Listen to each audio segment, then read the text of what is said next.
Authorities say the River Guadalupe was at roof level here at Camp Mystic. Inside these dormitory buildings, we're told the water rose to almost 2 meters in the early hours of Friday morning. Other communities along the river were evacuated after the National Weather Service sent out repeated warnings about the rising water levels. But there are still no answers as to why those here weren't alerted. Why that information didn't get down to camps and why they weren't evacuated. Can you answer that now? That is a great question, but again, we want to make sure that we continue to focus. We still have 11 missing children that we want to get reunited with our families. Until we can get reunited with our families, we are not going to stop. We are not going to stop until we do.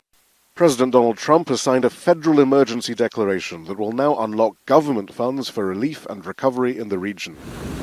However, he's made it clear in the past that he wants to phase out such aid, even once saying that if a state governor needs to ask for federal emergency help, perhaps they're not up to the job.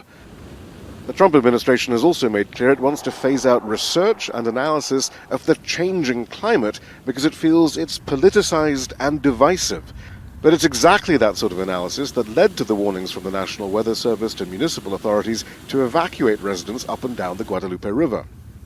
Without research, without staff to do the work, we can assume that the predictions, and not just hurricanes, tornadoes, floods, drought, wildfires, tsunamis, for that matter, are undoubtedly going to degrade. And that means that people's ability to prepare for these storms will be compromised. Climate scientists have long warned that warmer air will hold more moisture and result in ever more intense storms. Yet just as their predictions are being realized, federal resources to predict, mitigate, and manage extreme weather events are at risk as never before. Shihab, Rattansi, Al Jazeera, Hunt, Texas. Make sure to subscribe to our channel to get the latest news from Al Jazeera.